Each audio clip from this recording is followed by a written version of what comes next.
नमस्कार दोस्तों, study with ओझा में आपका बहुत बहुत स्वागत है। दोस्तों कैसे हैं आप लोग? आई होप अच्छे होंगे। दोस्तों हमेशा की तरह एक और वीडियो के साथ हाजिर हूं और आज मैं आपके लिए लेकर आया हूं भारतीय संविधान एवं मूल विधि के जो टॉप 25 इंपॉर्टेंट क्वेश्चन जो कि आपके एग्जाम में बार बार क्वेश्चन पूछे जाने वाले प्रश्न हैं। दोस्तों तो आप लोग ये सभी क्वेश्चनों को अच्छी तरह से याद कर लीजिएगा क्योंकि आने वाले एग्जामों में आपसे यहाँ से क्वेश्चन जरूर पूछा जाएगा। ठीक है दोस्तों, तो चलते हैं दोस्तों, शुरुआत करते हैं वीडियो की और देखते हैं आज का पहला क्वेश्चन क्या है। और दोस्तों इसी के साथ साथ अगर आप लोग किसी और सब्जेक्ट का भी टेस्ट देना चाहते हैं तो हमारे प्लेलिस्ट में जाकर आप लोग टेस्ट दे सकते हैं। तो चलते हैं, टेस्ट को शुरू करते हैं और देखते हैं आज का पहला क्वेश्चन क्या है।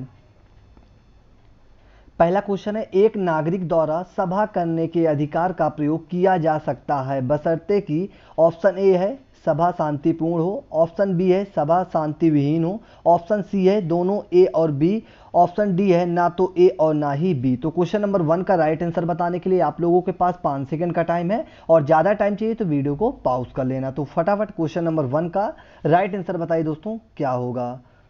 Very very most important question है दोस्तों। तो चलते हैं क्वेश्चन नंबर 1 का राइट आंसर जानते हैं और इसका राइट आंसर जाता है ऑप्शन नंबर ए। अगर आप लोगों ने दिया है तो बिल्कुल करेक्ट है, यानी कि सभा शांतिपूर्ण हो। यानी कि दोस्तों प्रत्येक नागरिक को आर्टिकल 19 के 1 के खा के अंतर्गत शांतिपूर्ण और बिना हथियार के सभा करने की स्वतंत्रता प्राप्त की गई है। याद रखना दोस्तों, इंपॉर्टेंट क्वेश्चन है। चलते हैं क्वेश्चन नंबर 2 की ओर। क्वेश्चन नंबर 2 है, अध्यक्ष की अनुपस्थिति में लोकसभा की बैठकों की अध्यक्षता कौन करता है। ऑप्शन ए है राष्ट्रपति, ऑप्शन बी है उपराष्ट्रपति, ऑप्शन सी है उपाध्यक्ष, ऑप्शन डी है प्रधानमंत्री। तो क्वेश्चन नंबर 2 का राइट आंसर बताइए दोस्तों क्या होगा। जब लोकसभा का जो अध्यक्ष होता है, मान लो वो नहीं है उस समय, तो उसकी अध्यक्षता कौन करता है, ये आपसे पूछा है। तो क्वेश्चन नंबर 2 का राइट आंसर अगर आप लोगों ने ऑप्शन नंबर सी दिया है तो बिल्कुल करेक्ट है, यानी कि उपाध्यक्ष। दोस्तों याद रखना, संविधान के आर्टिकल 93 के अनुसार लोकसभा अपने ही सदस्यों में से एक अध्यक्ष और एक उपाध्यक्ष का निर्वाचन करती है। और साथ ही साथ आप लोग ये भी याद रखना कि लोकसभा की जो अध्यक्षता लोकसभा का अध्यक्ष करता है और उसकी अनुपस्थिति में कौन करता है, तो उपाध्यक्ष करता है। ठीक है, इस क्वेश्चन का right answer option number C होगा। चलते हैं क्वेश्चन नंबर 3 की ओर। क्वेश्चन नंबर 3 है, आपातकाल के दौरान किस मौलिक अधिकारों को अनुच्छेद 359 के अधीन राष्ट्रपति द्वारा निलंबित करने का अधिकार नहीं है। तो ऑप्शन ए है अनुच्छेद 19 को, ऑप्शन बी है अनुच्छेद 21 को, ऑप्शन सी है अनुच्छेद 14 को, ऑप्शन डी है अनुच्छेद 18 को। तो क्वेश्चन नंबर 3 का राइट आंसर बताइए दोस्तों क्या होगा। ये आपसे पूछ रखा है दोस्तों कि कौन सा इसमें मौलिक अधिकार है जो 359 के अधीन भी राष्ट्रपति द्वारा निलंबित करने का अधिकार नहीं है। तो जैसे कि आप लोगों को पता होगा कि जो मौलिक अधिकारों में से 2 ऐसे आर्टिकल हैं जो कि आपातकाल के दौरान भी उसको निलंबित नहीं किया जा सकता है। कौन कौन से? तो आर्टिकल 20 और 21। तो इस क्वेश्चन का राइट आंसर आप लोग जरूर कर पाएंगे कि इसका right answer option number B जो कि बिल्कुल करेक्ट है, यानी कि अनुच्छेद जो 21 है इसको निलंबित करने का अधिकार राष्ट्रपति को भी नहीं है। ठीक है, याद रखना कौन कौन से आर्टिकल होते हैं दोस्तों, तो आर्टिकल 20 और 21। चलते हैं क्वेश्चन नंबर 3 की ओर, सॉरी 4 की ओर। क्वेश्चन नंबर 4 है, साधारण विधेयक किस सदन में पहले प्रस्तुत किया जाता है। तो ऑप्शन ए है लोकसभा में, ऑप्शन बी है राज्यसभा में, ऑप्शन सी है किसी भी सदन में, ऑप्शन डी है उपरोक्त में से कोई नहीं। तो क्वेश्चन नंबर 4 का राइट आंसर बताइए दोस्तों क्या होगा। साधारण विधेयक किस सदन में प्रस्तुत किया जा सकता है। तो इसका राइट आंसर अगर आप लोगों ने ऑप्शन नंबर सी दिया होगा तो बिल्कुल करेक्ट है, यानी कि किसी भी सदन में प्रस्तुत किया जा सकता है। याद रखना, साधारण विधेयक जो होता है दोस्तों संसद के किसी भी सदन में प्रस्तुत किया जा सकता है, या विधेयक जो कि मंत्री या फिर सदस्य किसी के द्वारा भी प्रस्तुत किया जा सकता है। एग्जाम में आपसे पूछ सकता है क्या विधेयक जो मंत्री या फिर सदस्य किसी के द्वारा प्रस्तुत किया जा सकता है, तो हाँ किया जा सकता है। ठीक है, याद रखना। चलते हैं क्वेश्चन नंबर 5 की ओर। क्वेश्चन नंबर 5 है, मानवाधिकार का प्रथम सम्मेलन अंतर्राष्ट्रीय किस देश में आयोजित किया गया था। तो ऑप्शन ए है वियना, ऑप्शन बी है तेहरान, ऑप्शन सी है वाशिंगटन डीसी, ऑप्शन डी है बगदाद। तो क्वेश्चन नंबर 5 का राइट आंसर बताइए दोस्तों क्या होगा। और दोस्तों मैं क्वेश्चन के साथ साथ जो एक्स्ट्रा पॉइंट आप लोगों को बता देता हूं, तो आप लोग क्वेश्चन को नोट कर लीजिएगा क्योंकि दोस्तों ये टॉप 25 क्वेश्चन है, लेकिन अगर आप लोग नोट भी करते हैं तो कम से कम 50+ क्वेश्चन आपके लिए बन जाते हैं। ठीक है, क्योंकि मैं एक्स्ट्रा पॉइंट भी आप लोगों को बताता रहता हूं। तो चलते हैं क्वेश्चन नंबर 5 का राइट आंसर जानते हैं। इसका राइट आंसर जाता है ऑप्शन नंबर बी जो कि बिल्कुल करेक्ट है, यानी कि तेहरान में। दोस्तों मानवाधिकार का जो प्रथम सम्मेलन सम्मेलन अंतर्राष्ट्रीय जो हुआ था वो तेहरान में हुआ था। और ये कब हुआ था? तो याद रखना 22 अप्रैल को 1968 में हुआ था। चलते हैं क्वेश्चन नंबर 6 की ओर। क्वेश्चन नंबर 6 है, भारत में प्रधानमंत्री की नियुक्ति कौन करता है? ऑप्शन ए है मंत्रिपरिषद, ऑप्शन बी है उपराष्ट्रपति, ऑप्शन सी है राष्ट्रपति, ऑप्शन डी है भारत के नागरिक। तो क्वेश्चन नंबर 6 का राइट आंसर क्या होगा? फटाफट इस क्वेश्चन का राइट आंसर बताइए क्या होगा। इंपॉर्टेंट क्वेश्चन है क्वेश्चन नंबर 6। तो चलते हैं क्वेश्चन नंबर 6 का राइट आंसर जानते हैं। इसका राइट आंसर जाता है ऑप्शन नंबर सी, जो कि बिल्कुल करेक्ट है, यानी कि राष्ट्रपति। दोस्तों, भारत के जो प्रधानमंत्री की नियुक्ति आर्टिकल 75 के अंतर्गत, आर्टिकल भी आप लोग याद रखना दोस्तों, आर्टिकल 75 के अनुसार जो कि राष्ट्रपति करेगा। और जो अन्य मंत्रियों की नियुक्ति भी कौन करता है? तो राष्ट्रपति, जो कि प्रधानमंत्री की सलाह पे करता है, याद रखना। चलते हैं क्वेश्चन नंबर 7 की ओर।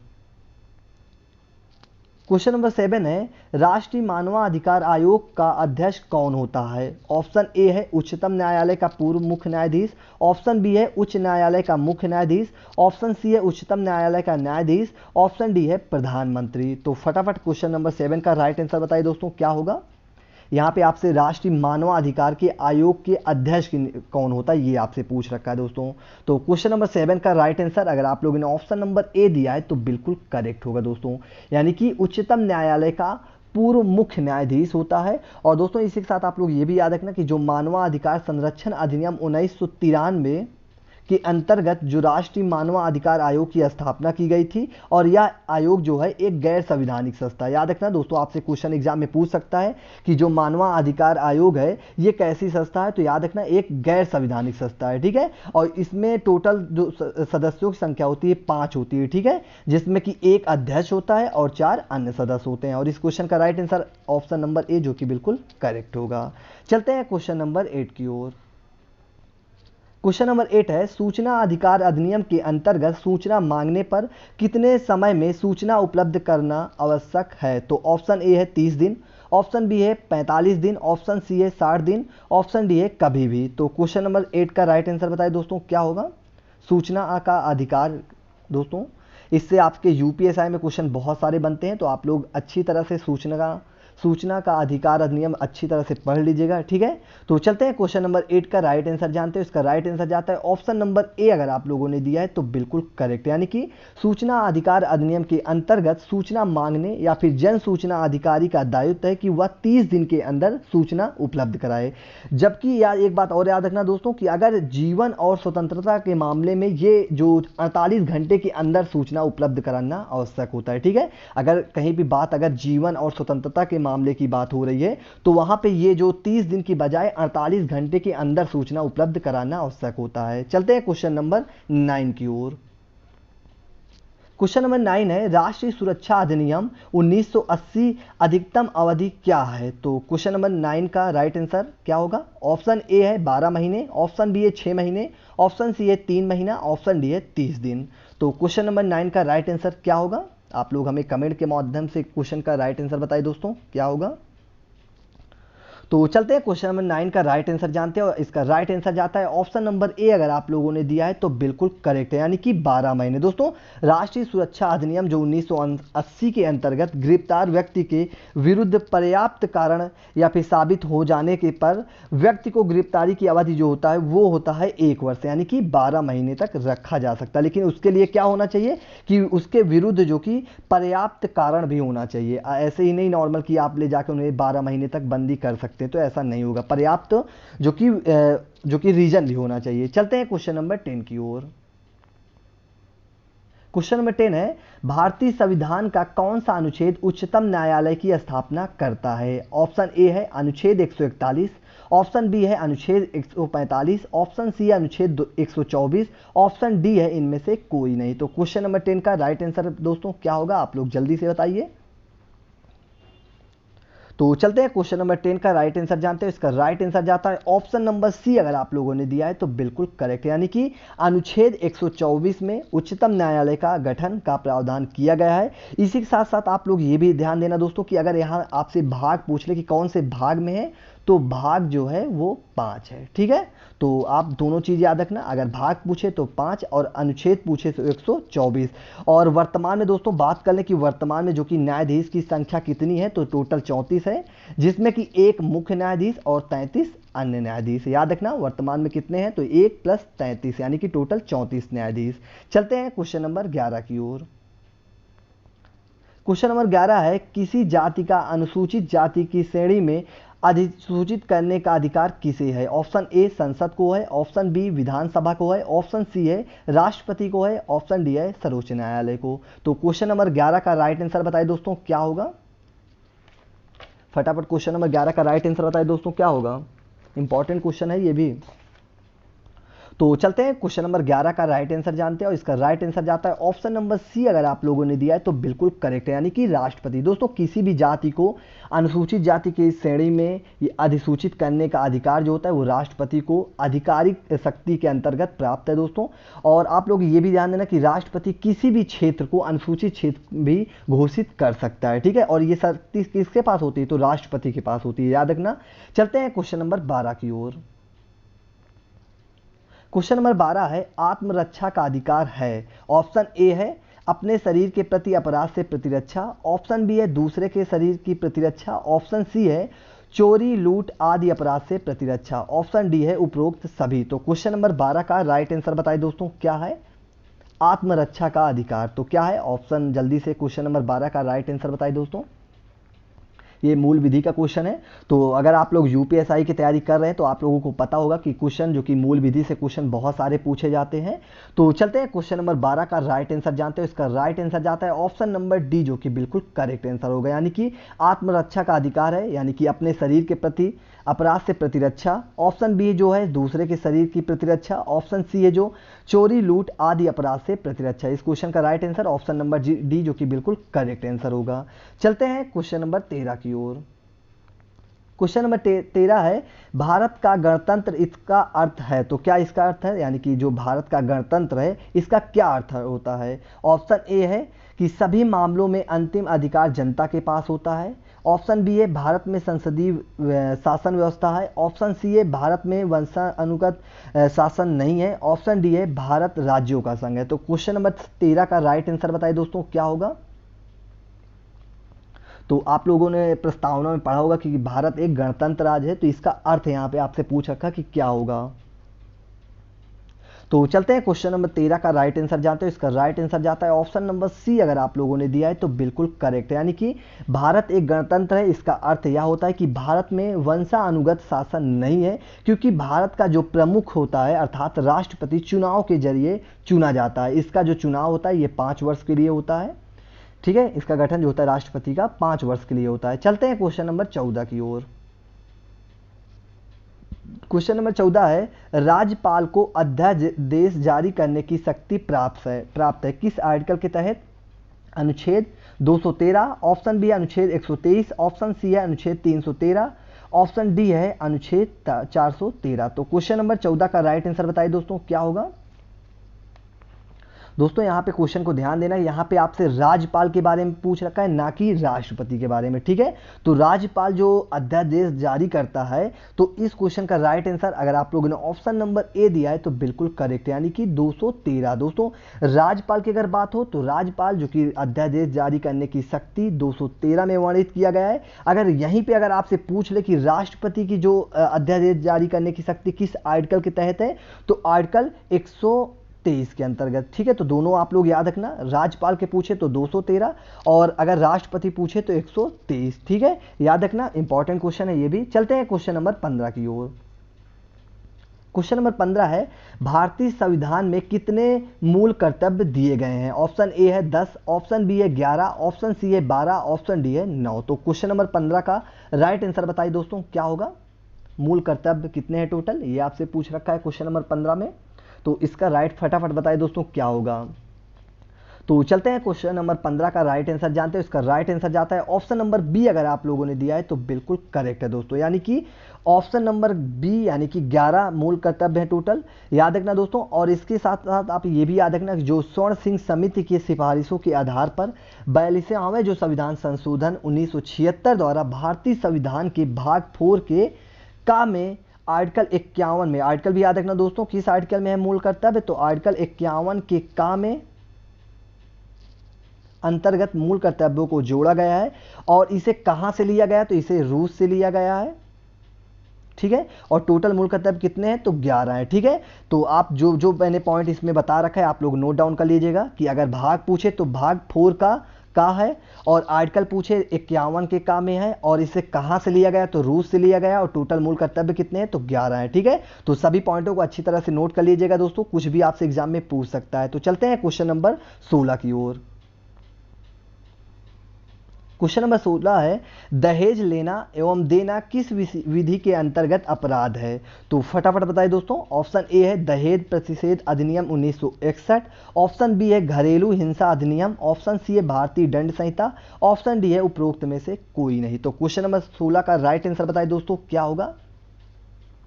दहेज लेना एवं देना किस विधि के अंतर्गत अपराध है, तो क्वेश्चन नंबर 16 का राइट आंसर अगर आप लोगों ने ऑप्शन नंबर ए दिया होगा तो बिल्कुल करेक्ट है दोस्तों, यानी कि दहेज प्रतिषेध अधिनियम 1961 के अंतर्गत दहेज लेना या फिर दहेज देना अपराध होता है, जिसकी सजा कम से कम दोस्तों 5 वर्ष के कारावास होता है, साथ ही साथ कम से कम 15,000 रुपए या फिर उतनी राशि जितने की कीमत उपहार यानी कि दहेज में ली गई होती है, ठीक है। याद रखना आप लोगों से पूछ सकता है कि दहेज के लिए कितने वर्ष की सजा होती है, तो 5 वर्ष के लिए होती है सजा, और जो मतलब कि जो राशि होती है यानी कि पैसे जितनी होती है तो कम से कम 15,000 रुपए या फिर उतनी राशि जितनी की आप लोग दहेज में लेते हैं उतनी राशि आपको देनी होगी, ठीक है।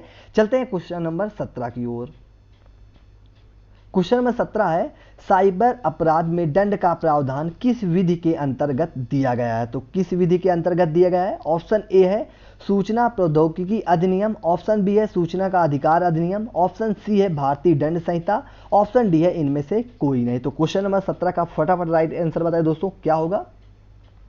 दोस्तों ये सारे question very very most important question है, आपके आने वाले किसी भी एग्जाम में आपको क्वेश्चन यहाँ से जरूर देखने को मिलेंगे। अगर आप लोग नोट डाउन कर लीजिएगा तो आपके क्वेश्चन यहाँ पे से जरूर देखने को मिलेंगे, ठीक है। तो चलते हैं क्वेश्चन नंबर 17 का राइट आंसर जानते हैं। इसका राइट आंसर जाता है ऑप्शन नंबर ए, अगर आप लोगों ने दिया है तो बिल्कुल करेक्ट है, यानी कि सूचना प्रौद्योगिकी अधिनियम, जो कि बिल्कुल करेक्ट आंसर होगा। बात कर लेते हैं दोस्तों कि साइबर अपराध क्या होता है, तो साइबर अपराध होता है दोस्तों कि जब कोई व्यक्ति कंप्यूटर अथवा नेटवर्क के माध्यम से सामाजिक जो होती है सामाजिक या फिर सामाजिक या फिर धार्मिक या फिर राजनीतिक खतरा उत्पन्न करे या फिर यह साइबर अपराध के मामले में आता है, ठीक है दोस्तों। तो आप लोगों को पता होगा कि साइबर अपराध क्या होता है, ठीक है। चलते हैं क्वेश्चन नंबर 18 की ओर। क्वेश्चन नंबर 18 है, महिला की लज्जा भंग करने संबंधी मामला दंडनीय है, तो कहां पे दंडनीय है। ऑप्शन ए है भारतीय दंड संहिता में है, ऑप्शन बी है दंड प्रक्रिया संहिता में है, ऑप्शन सी है भारतीय संविधान में है, ऑप्शन डी है उपरोक्त में से कोई नहीं। तो क्वेश्चन नंबर 18 का राइट आंसर बताइए दोस्तों क्या होगा, यानी कि महिला की जो लज्जा भंग करने संबंधी मामला कहां पे दंडनीय है, तो ये आपको कहां पे देखने को मिलता है। क्वेश्चन नंबर 18 का right answer option number A, जो कि बिल्कुल करेक्ट आंसर होगा, यानी कि भारतीय दंड संहिता में। दोस्तों महिला की जो लज्जा भंग करने के संबंधी हमला जो होता है ये कहां पे दंडनीय है, तो ये भारतीय दंड संहिता में है, ठीक है दोस्तों। याद रखना दोस्तों किस धारा में है, तो याद रखना 354 में है। बहुत इंपॉर्टेंट क्वेश्चन है, धारा आपसे पूछ सकता है एग्जाम में, तो याद रखना दोस्तों भारतीय दंड संहिता की धारा 354 में वर्णन इसका किया गया है। चलते हैं क्वेश्चन नंबर 19 की ओर। क्वेश्चन नंबर 19 है, दंड प्रक्रिया संहिता की धारा 154 के अधीन प्रथम सूचना रिपोर्ट संबंधित है, तो ऑप्शन ए है आसंज्ञेय अपराध से, ऑप्शन सी है केवल संज्ञेय अपराध से, ऑप्शन सी है असंज्ञेय अथवा संज्ञेय अपराध से, ऑप्शन डी है उपरोक्त में से कोई नहीं। तो क्वेश्चन नंबर 19 का राइट आंसर फटाफट आप लोग कमेंट के माध्यम से हमें बता सकते हैं कि इसका राइट आंसर क्या होगा।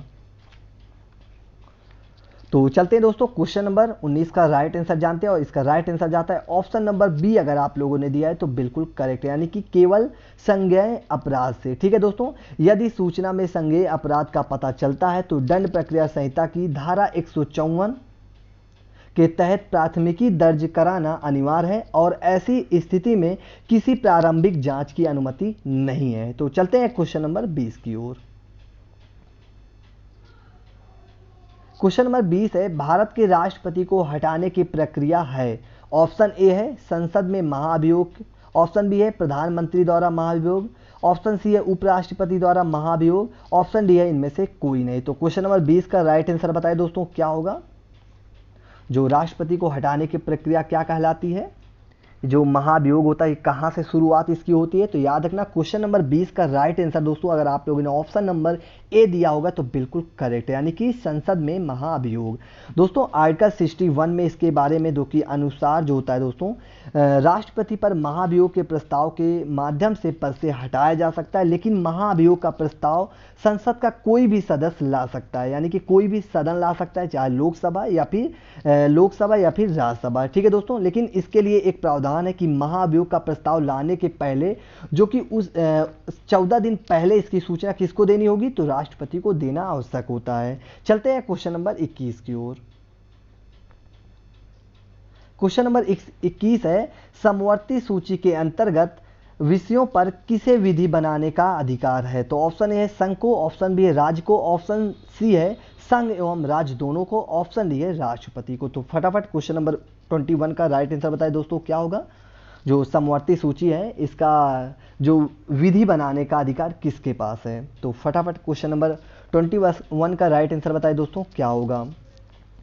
तो सबसे पहले दोस्तों आप लोगों को पता होना चाहिए कि केंद्र और राज्यों के बीच शक्तियों के बंटवारे के बारे में 7वीं अनुसूची में अंतर्गत 3 सूचियां का उल्लेख किया गया है। कौन कौन से, तो संघ सूची, राज्य सूची और जो क्वेश्चन में कौन सा है समवर्ती सूची, 3 सूचियों का उल्लेख किया गया है। और यहाँ पे क्वेश्चन में आपसे समवर्ती सूची के बारे में पूछ रखा है, तो इसका right answer option number C, यानी कि संघ एवं राज्य दोनों को अधिकार होता है समवर्ती सूची पर अधिकार यानी कि विधि बनाने का। लेकिन यहाँ पे एक बात और याद रखना दोस्तों कि अगर इन दोनों में जैसे मान लो कोई भी विषय है, अगर दोनों संघ भी कानून बना दिया, विधि बना दिया और राज्य भी बना दिया, तो दोनों की ऐसी स्थिति में संघ की पावर ज्यादा होती है, यानी कि संघ के द्वारा बनाया गया विधि का मान होगा, राज्य का नहीं होगा। ठीक है दोस्तों याद रखना।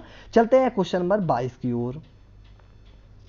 क्वेश्चन नंबर 22 है भारतीय संविधान का अनुच्छेद 25 संबंधित है। तो किससे संबंधित है। ऑप्शन ए है धर्म की स्वतंत्रता से, ऑप्शन बी है निजी स्वतंत्रता से, ऑप्शन सी है आर्थिक समानता से, ऑप्शन डी है सामाजिक स्वतंत्रता से। तो क्वेश्चन नंबर 22 का राइट आंसर बताइए दोस्तों क्या होगा। आर्टिकल 25। तो इस क्वेश्चन का राइट आंसर जाता है ऑप्शन नंबर ए, अगर आप लोगों ने दिया है तो बिल्कुल करेक्ट है, यानी कि धर्म की स्वतंत्रता। दोस्तों याद रखना अनुच्छेद 25 जो है वो धर्म की स्वतंत्रता से संबंधित है। चलते हैं क्वेश्चन नंबर 23 की ओर। क्वेश्चन नंबर 23 है भारत की केंद्रीय मंत्रिपरिषद उत्तरदायी है। तो किसका है। ऑप्शन ए है राष्ट्रपति के प्रति, ऑप्शन बी है प्रधानमंत्री के प्रति, ऑप्शन सी है लोकसभा के प्रति, ऑप्शन डी है सर्वोच्च न्यायालय के प्रति। तो क्वेश्चन नंबर 23 का राइट आंसर बताइए दोस्तों क्या होगा। केंद्रीय मंत्रिपरिषद उत्तरदायी होता है किसके प्रति होता है, ये आपसे पूछ रखा है। तो फटाफट क्वेश्चन नंबर 23 का राइट आंसर बताइए दोस्तों क्या होगा। तो चलते हैं क्वेश्चन नंबर 23 का राइट आंसर जानते हैं। इसका राइट आंसर जाता है ऑप्शन नंबर सी, अगर आप लोगों ने दिया है तो बिल्कुल करेक्ट है दोस्तों, यानी कि मंत्रिपरिषद सामूहिक रूप से लोकसभा के प्रति उत्तरदायी होती है। यदि लोकसभा किसी भी एक मंत्री के विरुद्ध भी अविश्वास प्रस्ताव पारित कर दे या फिर उस विभाग से संबंधित विधेयक को निरस्त कर दे तो ऐसी स्थिति में क्या होता है, तो समस्त मंत्रिमंडल को त्यागपत्र देना पड़ता है। तो याद रखना इसके बारे में ये भी पॉइंट एग्जाम के लिए आपके जरूरी है। तो चलते हैं क्वेश्चन नंबर 24 की ओर। क्वेश्चन नंबर 24 है भारतीय संविधान का कौन सा अनुच्छेद मौलिक अधिकारों का संवैधानिक उपचार प्रदान करता है। तो क्वेश्चन नंबर 24 का राइट आंसर क्या होगा। ऑप्शन ए है अनुच्छेद 32, ऑप्शन बी है अनुच्छेद 136, ऑप्शन सी है 14, ऑप्शन डी है अनुच्छेद 142। तो क्वेश्चन नंबर 24 का राइट आंसर बताइए दोस्तों क्या होगा। क्वेश्चन को आप लोग सही तरीके से पढ़िएगा क्योंकि कभी कभी क्वेश्चन हम लोगों को आते हुए जल्दीबाजी में हम लोग क्वेश्चन को गलत करके आते हैं। ठीक है, तो क्वेश्चन नंबर 24 में क्या है दोस्तों, तो आपसे ये पूछा कि भारतीय संविधान का कौन सा अनुच्छेद मौलिक अधिकारों का संवैधानिक उपचार प्रदान करता है। तो इस क्वेश्चन का right answer option number A जो कि बिल्कुल करेक्ट आंसर होगा, यानी कि अनुच्छेद 32 जो कि अनुच्छेद 32 का उद्देश्य मूल अधिकारों का संरक्षण हेतु गारंटी प्रभावी उपचारों की व्यवस्था कराता है। इसीलिए डॉक्टर भीमराव अंबेडकर ने आर्टिकल 32 को क्या कहा है, तो संविधान की आत्मा कहा है, क्योंकि आर्टिकल जो 32 है इसके बिना संविधान का जो मौलिक अधिकार है ये अर्थविहीन है। ठीक है दोस्तों, क्योंकि अगर आर्टिकल 32 में जो मौलिक अधिकारों का संवैधानिक उपचार प्रदान करता है। अगर ये नहीं रहेगा तो जो हमें मौलिक अधिकार, जो 6 प्रकार के मौलिक अधिकार दिए गए हैं, उसका कोई मान्य नहीं रह जाएगा। ठीक है दोस्तों, तो याद रखना। चलते हैं क्वेश्चन नंबर 25, जो कि आज का हमारा लास्ट क्वेश्चन होगा, देख लेते हैं। क्वेश्चन नंबर 25 है, भारतीय संविधान में संशोधन होता है। ऑप्शन ए है धारा 361 के अनुसार, ऑप्शन बी है धारा 368 के अनुसार, ऑप्शन सी है धारा 386 के अनुसार, ऑप्शन डी है धारा 390 के अनुसार। तो फटाफट क्वेश्चन नंबर 25 का राइट आंसर बताइए दोस्तों क्या होगा। और इसी के साथ साथ आप ये भी बताइए दोस्तों कि जो संविधान संशोधन की प्रक्रिया है, आप ये कहाँ से लिया गया है, ये आप लोगों के लिए होमवर्क रहेगा। तो फटाफट आप लोग ये क्वेश्चन का राइट आंसर आप कमेंट बॉक्स में बताइएगा कि जो संविधान संशोधन की प्रक्रिया कौन से देश से ली गई है। तो चलते हैं, सबसे पहले इस क्वेश्चन का राइट आंसर जानते हैं क्या होगा। इस क्वेश्चन का राइट आंसर जाता है ऑप्शन नंबर बी, जो कि बिल्कुल करेक्ट आंसर होगा। यानी कि यहाँ पे आर्टिकल होना चाहिए, तो थोड़ा मिस्टेक हो गया, तो आप लोग थोड़ा यहाँ पे अनुच्छेद कर लीजिएगा। ठीक है, तो अनुच्छेद 368 के अनुसार संविधान के प्रक्रिया में उल्लेख किया गया है संविधान संशोधन के बारे में। और आप लोग इसी के साथ साथ ये भी याद रखना दोस्तों कि जो संविधान संशोधन की जो प्रक्रिया है, टोटल 3 विधियों द्वारा किया जाता है। यानी कि 3 प्रकार से किया जाता है। कौन कौन से? तो साधारण विधि द्वारा, और दूसरा नंबर पे है संसद के विशेष बहुमत द्वारा, और जो तीसरे नंबर से है संसद के विशेष बहुमत और राज्य के विधान मंडलों की स्वीकृति से। ठीक है दोस्तों, और इसी के बाद दोस्तों आप लोगों से जो मैंने होमवर्क दिया, यानी कि आप लोगों से मैंने ये पूछ रखा कि संविधान में संशोधन की प्रक्रिया कौन से देश से ली गई, आप लोग ये कमेंट बॉक्स में हमें बताइएगा दोस्तों। तो चलते दोस्तों, इसी के साथ हमारा वीडियो समाप्त हुआ। अगर आप लोगों को वीडियो अच्छा लगा हो दोस्तों, तो लाइक और शेयर कमेंट करना ना भूलें, और चैनल में नए हैं तो चैनल को प्लीज सब्सक्राइब कर लें। साथ ही साथ अगर दोस्तों अगर आप लोगों को वीडियो में कोई प्रकार का अगर आप लोग सुझाव देना चाहते हैं अपना, तो आप लोग हमें कमेंट बॉक्स के माध्यम से अपना सुझाव दे सकते हैं। या फिर किसी भी टॉपिक पे आप वीडियो चाहते हैं कि यार सर आप इस टॉपिक पे वीडियो बनाएं, तो आप लोग मुझे कमेंट बॉक्स के माध्यम से बता सकते हैं। मेरी पूरी कोशिश रहेगी कि आप लोगों के लिए उस टॉपिक पे वीडियो लाना, मेरी पूरी कोशिश रहेगी दोस्तों। तो वीडियो देखने के लिए थैंक्स फॉर वॉचिंग। जय हिंद।